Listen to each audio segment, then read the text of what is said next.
All right.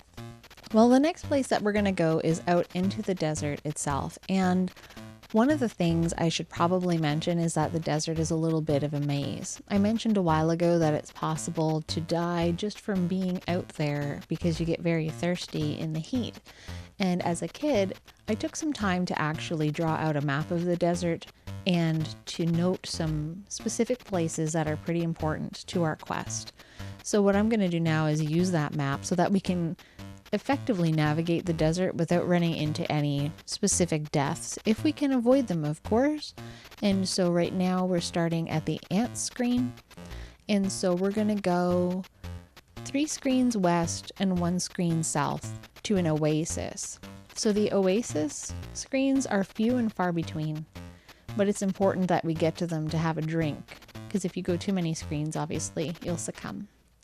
So Cedric is just whining about it being hot and miserable, so he's just going to sit and wait for us. But off we go into the sandy, hot desert.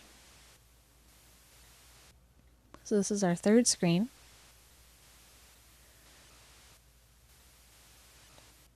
Oh, I think I went a screen too far. The hot sun and choking sands are taking their toll on Graham. He must drink soon. And thankfully we ran into an oasis. And I remember when this music would start to play when I was a kid, it was such a nice beacon of hope because I would wander these deserts and die constantly. So whenever I would find this little vestige of hope among the darkness, it was always fantastic. The cool water felt wonderful on Graham's parched lips, and his body now feels rejuvenated. Which is good, because elsewise we would be a crispy bit in the middle of the desert. So he finishes his drinking. And then, so from here, we need to go north. Well, actually, let's go get an item first. There's an item very close to where we are. And so we're going to go south and west. So south 1 and west 1 screen. And over here, this crusty bit that looks like a piece of pizza is actually an item that we're going to need. An old shoe lies forgotten near the poor man's skeleton. So somebody's obviously come along and robbed the skeleton in the past, but has left a shoe behind. Okay, that's an item that we definitely want. Uh-oh. A picked clean and sun-bleached skeleton of a man lies in the sand of the hot, dry desert. What happened? Who can say? But it makes Graham uneasy nevertheless. And I don't think there's anything that we can do with the skeleton, but we can try. Graham can't do much to help the poor man now, and vice versa. Yeah, true enough. Okay, let's go back to the oasis. And we'll have a drink here. The cool water felt wonderful on Graham's parched lips. Perfect. Okay, so one thing that we should definitely do before we go anywhere else is save our game.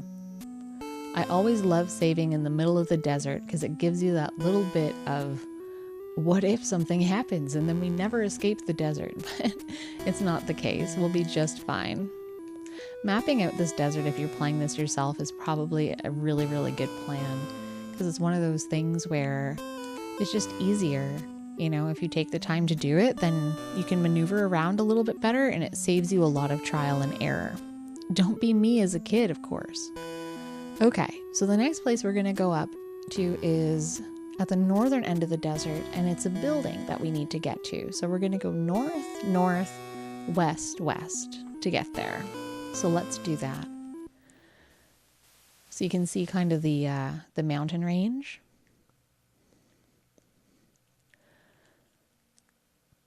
Okay, so pretty much you can go 4 or 5 screens before you start to get super thirsty. And this is a timed event, so you need to get behind this rock as fast as possible. If you don't, you get killed. From across the desert sands, Graham can hear the sound of approaching hoofbeats.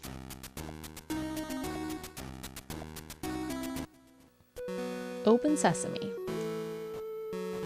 This man waves his baton, goes in, comes out, and off he goes.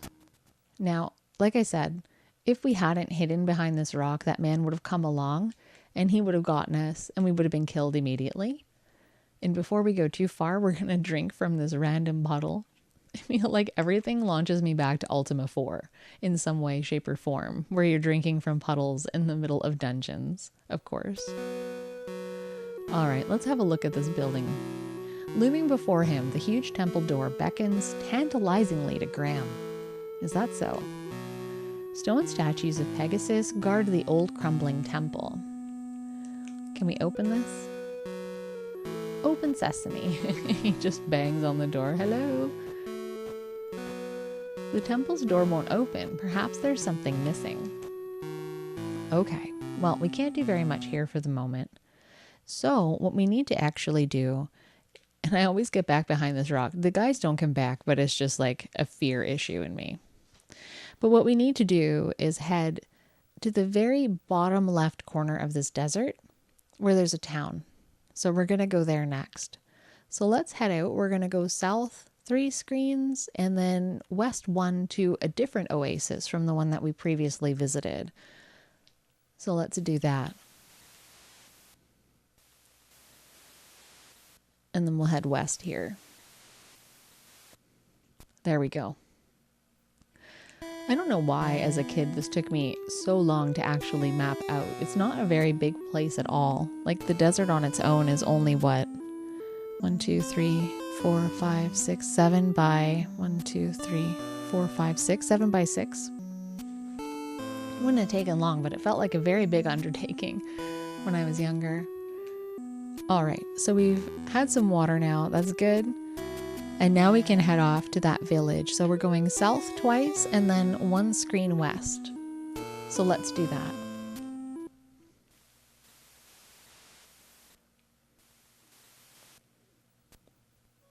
Here we go. And that man just passed the hell out. Who knows why? We never find out. But one thing is, you can accidentally come here too early. And if you do, you just can't do anything here except get murdered. So let's actually save our game before something terrible happens to us. So we'll save it as village. Let's just look at this man. I love this music. With disgust, Graham looks at a bandit lying face down in the desert sand. Shall we try speaking to him? I don't know if this is a good idea. There's no time for talking. Are we in a rush? Ooh? Graham searches the bandit but doesn't find anything of importance. Well, at least this guy does look like one of the bandits that we just saw at that building up north. Alright, so we've had a drink. Let's look at this fire pit.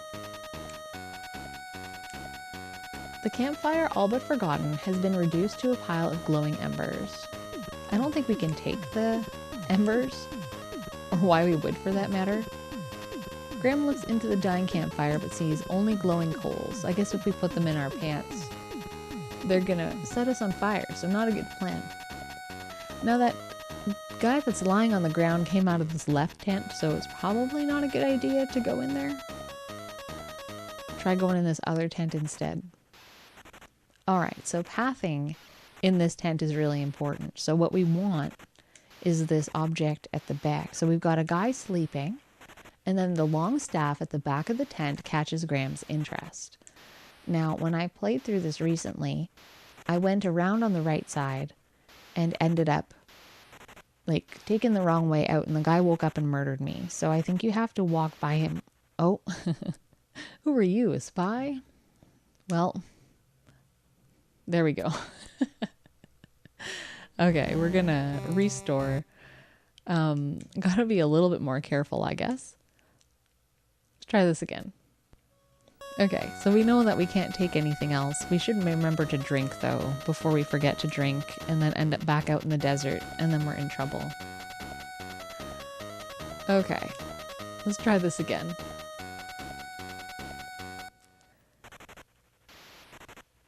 So we'll walk past him. There we go. It was a little bit more successful. Take this. Taking care to be very quiet, Graham reaches out and takes the staff into his possession. Let's stay as far away from this guy as possible. I'm so nervous. Okay, we made it. Let's get the hell out of here. So in our inventory now, we have the scepter. Okay, perfect. Let's get out of here before anybody comes for us. We've already had our drink, so we're good. So where are we going to get back? So we're going to go east and 2 screens north to get back to an oasis. And then we're going to head back out of the desert. So maybe I'll see you guys when I get back out.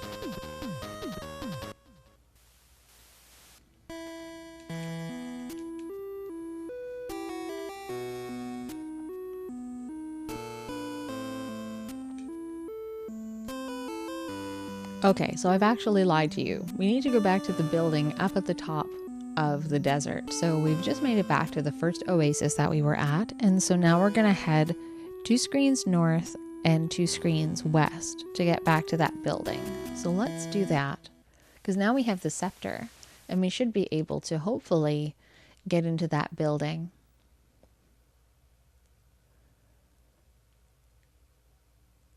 And just for good measure, I'm going to hide behind this rock. Those guys don't come back though. But we're going to save our game before we go in.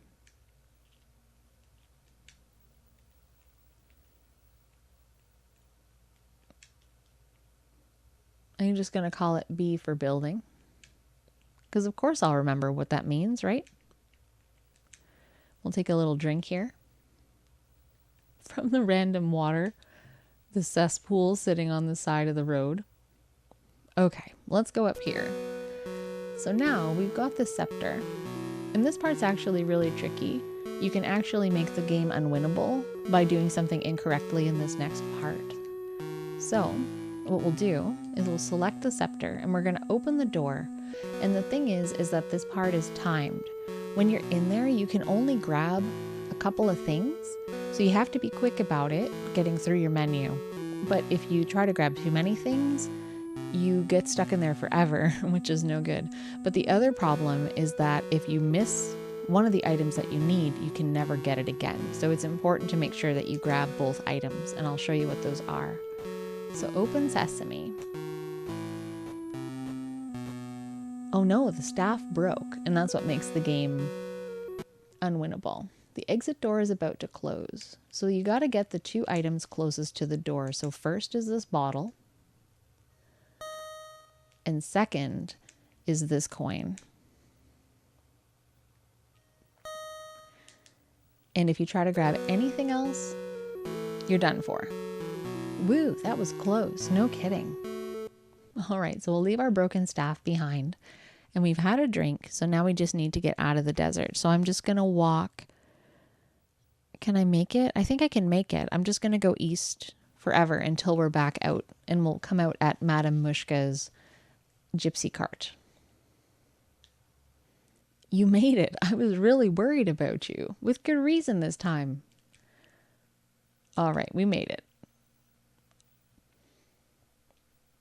So a while ago, we did actually find out that it would cost $1 to speak with Madame Mushka. And guess what we have now? A gold coin. So let's make sure that we do this while we're here. Why not?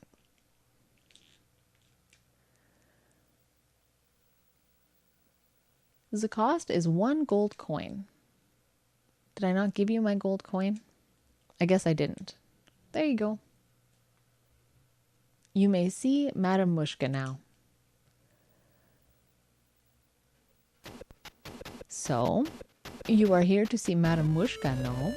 Well, come closer. Sit down.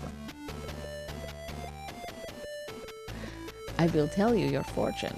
Already I can tell that you are on a quest of great urgency. We will see what we can find out for you. Look, King Graham, look into the crystal ball. Look, Manana, look what I have for you. Oh, jeez. Take a good look at what you did to my brother, Alexander. Because of you, he's doomed to spend the rest of his days as a cat, and there's nothing I can do about it. But you can do something about it. Since you're the one that did this to him, You're the only one who can turn him back again. Back to the wizard, Mananen. Alexander. I don't know how, Mordak. I'm not a wizard. I just happened to stumble across some magic spells and accidentally turned him into a cat. I didn't mean it. Please believe me, Mordak. I don't know how to turn him back into a wizard. You're holding out on me, little man. You're taking advantage of my good nature. But not for long. If I don't get a change of tune from you soon, I'll feed your family to the cat, starting with your dear mother. Sorry, so ridiculous. Remember what I said. I'll only give you a little more time to decide before your family becomes cat food. Oh my god, the little animation of him holding the cat up to Alexander is so funny. That is all. But I see that your mission is very dangerous indeed. I will give you something to help you. Here, take this. It is a magic amulet. It will help protect you against any bad magic. Good luck, King Graham. Be careful. That Mordak is a bad one. Alright, off we go. So we have the amulet now. The premise of this whole story is so funny. So you would think that at one point Alexander might have decided to mention to his father that he had a little run-in with a wizard and accidentally turned him into a cat. I haven't played King's Quest 4, so I don't know if that's like where that specific story kind of grew out from, but it's so silly. Just amazing. Anyway,